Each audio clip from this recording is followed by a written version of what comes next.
Olá, lá, tudo bem? Aqui é o professor Robson de Geografia com mais uma aula para vocês e hoje o tema da nossa aula é o relevo brasileiro. Você já deve estar acompanhando aí, sabe que nós trabalhamos o relevo de forma geral, seus conceitos e tudo mais, e logicamente sabendo que boa parte das questões ligadas ao vestibular, ligadas aos concursos, eles sempre aparecem com uma ideia focada aí no território nacional e também no estado no qual o exame vai acontecer. Sempre é importante a gente ver a aplicação dos conceitos ligados então ao nosso território, né? Em outros momentos a gente vai ter outros aí ligados a climatologia e tudo mais, mas hoje, pessoal, aula rápida, mas muito importante sobre relevo do Brasil. Algumas coisas sempre a gente vai tentar retomar um pouquinho, né? Qual que é a ideia, então, primeiro, do relevo, né? O relevo significa a forma da superfície terrestre, né? Ele, então, a crosta que nós temos, que é uma parte, né, do nosso planeta, lembrando ali que o nosso planeta é dividido na parte formada por água, que é a hidrosfera, na parte formada por gases, que é a atmosfera, e nós temos também a parte formada por rocha, que é a litosfera, ok? Bom, nessa litosfera, na superfície da litosfera, crosta terrestre, né? Lembrando, então nós temos núcleo, manto e crosta, né?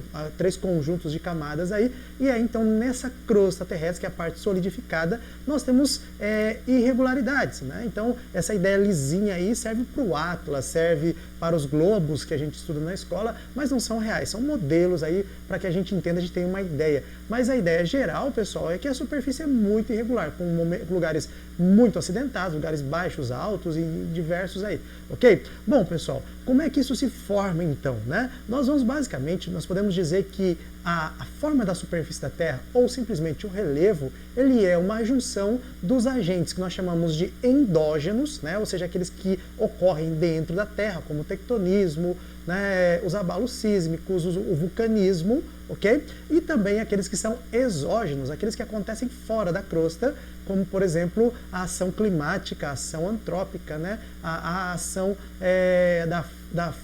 da fauna, por exemplo, são os principais exemplos que nós temos de ação antrópica, ok? Então lembre-se aí, quando a gente fala de relevo, pessoal, né, seja ele geral ou seja ele do Brasil, nós estamos falando desses elementos aqui. Então, só dei um exemplo do vulcanismo, nós poderíamos usar muitos outros, né? Então, os agentes que eu chamo de endógenos, pode ser chamado de internos também, uma forma mais simplificada, mas lembrando, ó, endo quer dizer dentro, genos quer dizer gerado, né, origem, ok? Então, e nós temos também, lógico, os externos, que são os transformadores. Sempre o pessoal pergunta, professor, como é que pode explicar essa ideia de transformador? Imagina o seguinte, né? O seu DNA é uma coisa interna sua e ele dá suas características. A maior parte do que você é deve ao seu DNA. Mas você pode alterar algumas características externas a partir de outros eventos, como uma academia, salão de beleza, né, um bronzeamento. Isso é externo, isso muda um pouco a fisionomia, né? Não muda a fisiologia, mas muda a fisionomia, pelo menos. Então essa é a ideia que nós falamos aí quando nós temos os agentes internos e externos. O agente interno, nosso DNA, o externo, a academia, o salão de beleza, que pode mudar você um pouco aí, ok? Então, à medida em que os agentes internos eles vão dando origem, vão criando então a estrutura, os externos vão modelando essa estrutura, como por exemplo a água do mar que vocês estão vendo aqui, mas poderia ser a chuva, o vento, né, os próprios animais, ou a própria vegetação, ou a ação humana também, que em muitos casos modifica esse relevo, beleza? Bom, pessoal, dito isso, é importante a gente lembrar o seguinte, quais são as formas, né, que nós temos então de relevo. E cuidado, pessoal, para não confundir forma, tá? Ó, veja, forma, ok? Com estrutura, tá? Estrutura, nós temos as estruturas clássicas do relevo, que eu vou dar uma comentada para vocês. Mas, em geral, ali nós temos 4 estruturas clássicas. E as formas de relevo, o que nós temos de forma? Nós temos as montanhas, os planaltos, as planícies e as depressões, ok? São formas, beleza? Ó, 4 formas de relevo. Quais são, então, as estruturas clássicas do relevo? Nós temos os escudos cristalinos, também chamados aí simplesmente de cristalinos, né? Pode ser usado, aí, maciços antigos. Nós temos as bacias sedimentares, ó. Então, ó, escudos cristalinos, bacias sedimentares e os dobramentos modernos. Só 3 aí, tá? Então, 4 formas, 3. Cuidado para não confundir aí, tá? Quando a gente fala de estruturas clássicas do relevo, beleza? Bom, pessoal, entre a primeira forma, então nós vamos de forma, daquelas 4 lá, nós temos as chamadas montanhas, né? Então as montanhas, pessoal, elas são elementos mais jovens da nossa do nosso relevo, da nossa estrutura aqui da litosfera. Por quê? Porque elas se mostram, pessoal, no sentido de que elas ainda estão se formando, né? Então são estruturas maiores. Ah, professor, mas eu não tenho formações mais antigas? Tenho, né? Tenho sim. Só que essas formações mais antigas, elas acabam sendo modeladas pela ação climática e por conta disso, muitas vezes, nem se caracterizam muito com formas escarpadas, né? Formas mais agudas. Né? Então, por exemplo, quando a gente fala de montanha aí, o Monte Everest, né? Vamos pegar aí o K2, entre outros, né? Essas grandes montanhas, elas são ligadas principalmente a uma formação muito recente. E, em geral, lembrando que em geologia, o que a gente fala de recente? Tudo aí que está nos últimos 65 milhões de anos. Né? Então, não é a mesma ideia. Né? Recente, para mim, seria o que foi ontem, né? Mas não é essa a ideia. Ok? Né? Imagine que para uma vida humana, né? Por isso que a gente chama de tempo relativo, né? Aquilo que aconteceu um ano atrás já não é mais recente. Para a Terra, aquilo que está dentro dos últimos 65 milhões de anos é considerado recente. Ok? Bom, nós temos os planaltos e talvez para nós seja mais importante aqui essa formação, porque ela tem muitas variações, né? Em geral, nós dizemos o seguinte, os planaltos são estruturas residuais. O que significa dizer que residual? Que então elas conseguiram resistir aos processos erosivos. Porém, não quer dizer que elas sejam inteiras. Opa, mexi ali, vamos ver se a gente volta aqui. Né? É assim, em casa a gente vai adaptando à medida que a gente pode aqui, mas sem deixar perder a qualidade aí no conteúdo. Bom, o que a gente faz, pessoal? Quando a gente fala aí do planalto, a gente está falando então que ele é desgastado ao longo da história, porém, eles resistiram aos processos erosivos, né, e não foram totalmente destruídos, porém eles são desgastados. Né? Então, ao longo da história, os agentes externos, né, os exógenos, foram então desgastando algumas estruturas e formando aí algumas formas que a gente tem. Em geral, pessoal, a gente pode considerar ali os planaltos entre 200 até 2.000 metros de altitude aí, numa conta altimétrica, muitos não gostam de usar, principalmente aqueles que trabalham mais com a questão geomorfológica, não gostam muito da altimetria, mas é uma possibilidade que a gente tem aí, tá? Então, ó, lembrando assim, como eles são desgastados, pessoal, eles vão ter algumas formas, eu coloquei aqui do lado, né, os chamados picos, né, aqui o morro mais arredondadinho, o morro, a colina que ela perde bastante dessa altitude, a ideia recortada em tabuleiro como a chapada, né, as escarpas que elas têm geralmente ali um paredão e também a cuesta, quando você tem um paredão de um lado e de um outro lado muito suave, muito comum aqui no estado do Paraná, né, o relevo de cuesta, né, que determina ali a transição dos planaltos paranaenses, né. Caso você não lembre aí da geografia física do Paraná, nós temos ali então a planície litorânea, depois nós temos a Serra do Mar, primeiro Planalto, ou Planalto de Curitiba, daí nós temos a primeira cuesta ali, né, formando a serra, então depois disso você vai ter o segundo Planalto, ou Planalto de Ponta Grossa, depois mais uma ali, Serra do Cadeado e tudo mais, nós vamos ter a outra cuesta formando aí então, dando início, né, ao terceiro Planalto, ou Planalto de Ponta Grossa, beleza? Bom, dito isso, pessoal, um pouquinho mais rápido aqui, porque tudo isso já está naquela aula sobre geologia geral, né? Nós temos também as chamadas planícies, pessoal. O que caracteriza uma planície? Primeiro, até 100 metros de altitude e também por ser uma área de deposição sedimentar. São áreas muito baixas, bem aplainadas, com pouco, né, pouco desnível, com pouca irregularidade, nas quais, né, onde há uma grande quantidade de acúmulo de sedimentos, trazido pelos rios, pela gravidade, pelo vento, né, em geral. Beleza, pessoal? Então é isso, a gente tem lá as chamadas planícies litorâneas, né, as planícies fluviais e as planícies lacustres. Lembrando, litorânea, né, quem deposita o principal agente depositor é o mar, depois nós temos também as fluviais, daí no caso é o rio, e também a lacustre nos lagos, beleza? Bom, aí chegou então o que a gente precisava ver, pessoal, que é o mais importante para nós hoje, entender um pouquinho da questão brasileira, e isso é muito importante para nós. Fiz aí o texto, é um pouquinho grande, espero que você consiga acompanhar. Em primeiro lugar, as altitudes no Brasil são muito modestas, né? Elas são baixas, em geral, ali não ultrapassando os 1.200 metros de altitude, né? Lembrando que a altitude é diferente de altura, pessoal. A altura vai da planta do pé até a cabeça, isso é a minha altura, né? Agora, se eu estiver no alto de um prédio, a minha altura não vai mudar, eu vou continuar tendo a mesma altura, não vou falar porque eu sou baixinho, mas em geral é essa a ideia da altura que nós temos. Agora, a altitude é a minha posição em relação ao nível do mar, ok? Então nós estamos falando de altitude aqui. Bom, não tem grandes altitudes então no relevo brasileiro, e é interessante dizer, pessoal, que o relevo brasileiro ele é bastante desgastado, porque boa parte da estrutura geológica brasileira, aí, uma boa parte, né, ela é então pré-cambriana, né, de formação pré-cambriana, a gente vai ver ali no próximo slide como é que isso funciona, mas é importante que você entenda então, né? Então vou ler para vocês essa parte, acho que vale a pena destacar aí, né? Este fato pode ser explicado pela antiguidade de seus terrenos, em geral pré-cambriano, ok? Que vem sofrendo o ataque dos agentes de erosão há milhões de anos. Quem são esses agentes de erosão? Os agentes externos, beleza? Então, formando aí que a gente vai ter as planícies e as depressões. O Brasil não tem montanhas de dobramentos modernos, tá? O Brasil não tem essa estrutura clássica. Lembrando, pessoal, estrutura clássica são só aqueles, né? Escudo cristalino, bacia sedimentar e dobramento moderno, beleza? Bom, então o que o Brasil tem em termos de estrutura, né? A estrutura que nós temos, basicamente, são os escudos cristalinos, também chamados de maciços, que a gente vê aqui, né? Somando 36%. Lembrando, pessoal, que esses 36% podem ser subdivididos, sendo 32% do arqueozoico aqui, né? E 4% do proterozoico. Qual a diferença? Esses 4% do proterozoico são minerais que nós chamamos de metálicos, muito importantes na formação aí, do aço, do alumínio, entre outros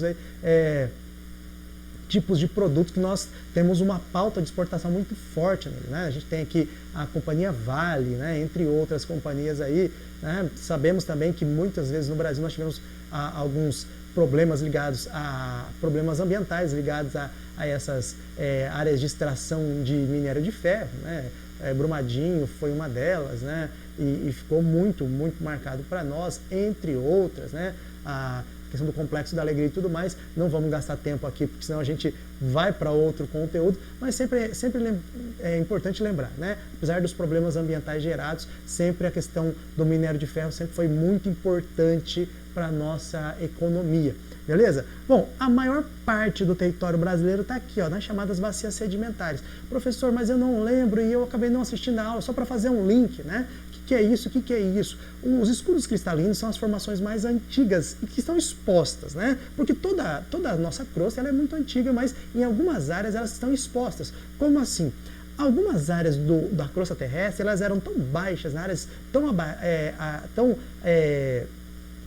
a palavra é mesmo essa, né? De depressão tão profunda ou de grandes áreas de depressão, que por conta disso, né, elas foram sendo preenchidas ao longo dos milhares de anos por restos de outras rochas, restos animais, restos vegetais, né, que vão ali complementando, vão preenchendo esses grandes buracos que nós temos na crosta e formam então as bacias sedimentares. Então quer dizer então que os escudos cristalinos, os maciços estão lá embaixo, né, os maciços estão lá embaixo, mas eles não estão aparecendo. Então nessas partes que eles não aparecem, tá? Nós podemos chamar de bacias sedimentares, ok? Lugares onde eles aparecem, nós vamos chamar de escudos cristalinos. Então, no Brasil, as áreas no qual os cristalinos eles estão se mostrando são 36%. E nós temos 64% recoberto, então, por bacias sedimentares. Qual a importância aí da bacia sedimentar? Já que eu falei da exploração mineral do ferro, lembrando que a bacia sedimentar é sempre muito importante para a exploração energética dos combustíveis fósseis e também da água, tá? Então, nós temos aí reservas de água, como o caso do aquífero Guarani, né, que é muito importante para nós, além de, e no caso energético, nós temos o xisto, nós temos o carvão, o petróleo e o gás natural. Beleza, pessoal? Então, lembre-se disso, aqui é um slide simples. E aí, pessoal, vamos pensar um pouquinho em classificação. Daí não falando mais de estrutura clássica, mas falando aí de forma de relevo. A primeira classificação que nós temos, pessoal, ali da década de 40, foi feita pelo professor Haroldo de Azevedo, né? O professor Haroldo de Azevedo ele trabalhava com a ideia de altimetria. Então, ele dizia o seguinte: todas as áreas, né, que fossem superiores a 200 metros, de altitude, lógico, né, consideraria-se então um planalto. E todas as áreas que estivessem abaixo dos 200 metros, inferior aos 200 metros, seria então uma planície. Então ele não trabalhava com a ideia de depressão ainda, né? E aí então ele consegue dividir esse mapa que vocês estão vendo aqui nessas formas aqui. Então nós temos o Planalto das Guianas, que está aqui em cima, o Planalto Atlântico aqui, tá? O Planalto Central, que vocês estão vendo aqui, e o Planalto Meridional, onde no caso eu faço parte aqui no estado do Paraná. Ok? E aí as chamadas planícies, a planície amazônica que você está vendo aqui, a planície do Pantanal, a planície costeira, bem aqui, é bem difícil de ver, bem fininha aqui, tá? A planície do Pampa, lá no extremo sul, ou também chamada de gaúcha, ok? Então vejam, essa é a ideia do professor. Lembrando, ele trabalhava com a ideia de altimetria. Na década seguinte, ali em 1958, o professor Aziz Nassib Absaber, né, também criador do conceito ali dos domínios morfoclimáticos, ele vai trazer uma nova ideia, pensando não mais somente na questão da altimetria, mas levando em consideração também os processos erosivos, né, a ação mais forte dos agentes exógenos. Né? Então o professor Absaber sempre trabalhou muito com a questão da geomorfologia, e isso, né, caracteriza para ele ali aumentar um pouco a capacidade de discussão em torno desse assunto. Então veja, pessoal, o que ele pensava? As estruturas que sofreram desgaste, né, que foram muito desgastadas, são os planaltos. E as estruturas que recebem esse desgaste, ou seja, recebem a questão ligada a sedimentos, restos e tudo mais, detritos, são as planícies. Mas é lógico que tanto o professor Haroldo quanto o professor Absaber, eles tinham a mesma ideia. Por quê? Porque as áreas mais altas, elas tendem a ficar mais expostas, por isso vão sofrer mais os agentes intempéricos, e as áreas mais baixas, elas vão receber esses sedimentos. Então, basicamente é a mesma ideia, tanto é que a classificação dos dois é muito parecida.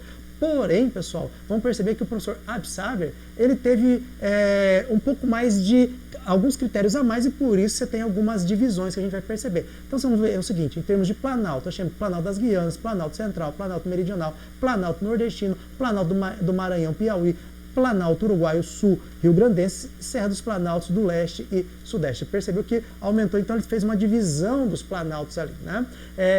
Os lugares de planalto são os mesmos, porém agora eles são divididos. Tá? E aí então nós temos 3 conjuntos aí de planície. A planície amazônica, a planície do Pantanal e a planície costeira, pessoal. Perceberam aí, então, que há uma mudança na questão da classificação que a gente tem. Tá? Bom, uma característica muito forte aqui, pessoal, é que o Pampa aqui acabou se tornando Planalto Rio-Grandense, né? Então já muda-se um pouco essa ideia aí de que a planície do Pampa, né? Que então se torna ali a ideia das coxilhas ali, tudo mais, como um Planalto mais baixo, mais um Planalto. Beleza, pessoal? Bom, isso então é o que a gente chama de um pouco de história da classificação. Por quê? Porque atualmente a classificação que nós temos aí apesar de ter começado na década de 70, né? Do professor Jurandir Ross, ela ficou mais forte ali, ela foi publicada em 89, né, ficou muito evidente nessa época, e é o que nós temos de mais recente da nossa classificação. A ideia do professor Jurandir Ross, na verdade, é juntar, né, o Haroldo, juntar o Absaber e juntar também as informações coletadas, né, no projeto Radan, né? Então você tinha uma forte influência militar para conhecer o território brasileiro, então houveram investimentos para mapeamento, para usar foto aérea e tudo mais, e por conta disso o professor Jurandir Ross tinha muita informação, e por conta dessas informações poderia fazer um trabalho muito mais detalhado. E aí a gente percebe o seguinte, que ele vai detalhar um por um, a gente vai perceber então que nós passamos a ter 28 unidades de relevo no Brasil, né, sendo 11 planaltos, 11 depressões, até então não aparecia o conceito de depressão, né? E 6 planícies. Né? A gente vai perceber o seguinte, há uma capacidade maior de você caracterizar o relevo brasileiro, né? Porque você tem muito mais capacidade de estudo, muito mais potenciais de estudo. Né? Então os critérios eles vão aumentar aí. Tá? Mas basicamente, pessoal, o que a gente vai ter então, o conceito aqui acho que vale a pena a gente colocar, tá? O planalto, né, como sendo as superfícies irregulares de altitude acima de 300 metros, né, e produto de erosão, então eles estão sendo desgastados, eles são formas residuais, ok? As planícies com uma área plana formada pelo acúmulo recente de sedimentos, vocês percebem que há ali uma junção dos outros autores, né? E a depressão, pessoal, aí aparece a tal da depressão, né? Superfície entre 100 e 500 metros de altitude, com inclinação suave, mais plana, que o planalto formado pela erosão, né? Como assim? Mais plano que o planalto, né? Na verdade, ele está geralmente essa área de depressão está entre os planaltos. Então o planalto ele está ali todo deformado, erodido e tal, e essa região mais baixa ali, ela foi totalmente arrasada, ela foi destruída, então ela se encaixa entre os planaltos. Essa é a ideia ali, tá? Vejam, o professor Jurandir Ross ele foi muito, muito criterioso, e a formação dele é muito grande, aí a gente acaba tendo dificuldade até porque ele enumerou 28 unidades. Então vocês estão vendo aqui os chamados planaltos, as planícies e as depressões, né? E são muitas, pessoal. Vocês vão perceber que sempre que nós temos ali áreas ligadas aos planaltos, esse verdinho aqui é a depressão. Então a gente vai ter entre os planaltos sempre as depressões. E isso é muito forte, né? Então lembre, professor Jurandir Ross, né, projeto Radan, né, ou projeto Radan Brasil. Radan quer dizer Radar da Amazônia, porque a ideia era começar mapeando a Amazônia ali, naquelas ideias de segurança nacional. Né? O professor Jurandir Ross tem uma série de critérios, e esses critérios vão ajudar muito, né, na questão do estudar o passado da rocha, né, estudar o passado do relevo, entender a composição. Então tudo isso, pessoal, deu a possibilidade de criar uma classificação muito mais evidente. Bom, por último aí, para a gente encerrar, como eu falei para vocês, a aula de hoje era bem mais rápida, né? Nós temos aí a ideia dos perfis, né? Então o que é o perfil? Uma linha ali, então se passar uma linha reta, o que eu encontro em algumas partes? Nós temos 3 grandes perfis no Brasil, né? Então esse primeiro aí, o perfil da região norte, então saindo lá dos planaltos residuais amazônicos até chegar nos planaltos sul-amazônicos, né? A gente vai perceber esse corte. Você vai encontrar então áreas de depressão, áreas de planalto, né? Então sempre assim, planalto, depressão e ali uma planície, quando a gente tem o caso do rio, né? No caso brasileiro a gente não encontra muitos lagos, né? Então basicamente a gente vai ter ou fluvial ou, né, marítima, oceânica aí, ok? Bom, a primeira aqui, então vamos ver a segunda ali chamada ali de perfil do Nordeste, pessoal. Então saindo lá do Rio Parnaíba até chegar no oceano, a gente vai ver passando pelo Planalto da Borborema, né? Passando ali pelos Planaltos Chapadas da bacia do Rio Parnaíba. Então nós temos uma série de regiões ali. Obviamente tem ali uma planície fluvial aqui, que não aparece, mas ela existe, tá? Aqui, ó, mais ou menos, beleza? E por último aqui da nossa região sul, pessoal, né, a chamada aí perfil centro-oeste e sudeste. Então vai sair desde a planície do Pantanal Mato Grossense até chegar no oceano. E a gente vai ter a bacia do Rio Paraná, né, entrando aí. Né, nós temos a depressão periférica das bordas, que a gente chama ali do relevo de cuesta, né, toda aquela região que vai separar os planaltos paranaenses e tudo mais. Ok? Para nós é sempre muito mais importante você estudar essa área aqui, né, principalmente para quem quer fazer concurso aqui no estado do Paraná, né, ou fazer as provas de vestibular, sempre essa área aqui é mais importante do que as outras para a gente entender. Não quer dizer que as outras não caiam. Veja, ela não é mais importante, né? Eu uso essa expressão, mas cuidado para não confundir. Mais importante para quem quer fazer prova aqui na região do Paraná, né? Nas diversas faculdades, universidades do Paraná. Beleza? Bom, pessoal, uma questão aí para a gente dar uma observada, eu vou ler para você caso você tenha dificuldade, tá? Sobre a formação e as características do relevo brasileiro, assinale o que for correto. O relevo brasileiro não possui áreas geradas por dobramentos modernos do período terciário. E ele foi muito claro, ó, dobramentos modernos. Porque o Brasil pode ter dobramentos antigos? Sim, né, pode ter, mas dobramentos modernos nós não encontramos nessa área do Brasil aqui. Né? Então essa resposta, essa alternativa está correta, beleza? Vamos lá para 2. As planícies são unidades de relevo dominantes no Brasil. Então, no Brasil, o que mais temos é planície. Na verdade, as planícies são as menos dominantes em qualquer classificação, principalmente na do Jurandir Ross. Lembrando, nós temos 8 planaltos, 8 depressões e apenas 11 planaltos, 11 depressões e apenas 6 planícies. Então, é óbvio que nós não temos a maioria das planícies aqui. Beleza? Cerca de 70% do território é constituído por escudos cristalinos e 20% por bacias sedimentares e 10% por rochas vulcânicas formadas no Holoceno. Veja, pessoal, outro erro aí, né? A gente já viu o seguinte, 36% são escudos e 64% são de bacias. Então, essa alternativa também está errada. 0,8 agora. O relevo caracteriza-se por altitudes modestas, sendo apenas 1% do território exibe altitudes superiores a 1.200. Eu não falei do 1% durante a aula, mas está correto, né? Então, eu falei para vocês que a maior parte do território brasileiro em geral, né, até 1.200 metros. Então, está correto. E vamos lá para a última, né? A proposta mais recente de classificação do relevo brasileiro, classificação de Ross, distingue 3 tipos de unidades morfológicas ou de relevo: planalto, planícies e depressões. Então ele introduziu o conceito de depressão aqui no caso brasileiro. Certo ou errado? Certíssimo. Então, pessoal, é essa a nossa aula de hoje, né? Espero que você tenha gostado, né? Quem sempre puder, deixa aquele comentário, dá aquele like, né? Se inscreve no canal. E para mim sempre é uma honra poder chegar até você na sua casa ajudando aí. Conhecimento que não é compartilhado é um conhecimento que é inútil. Beleza? Obrigado.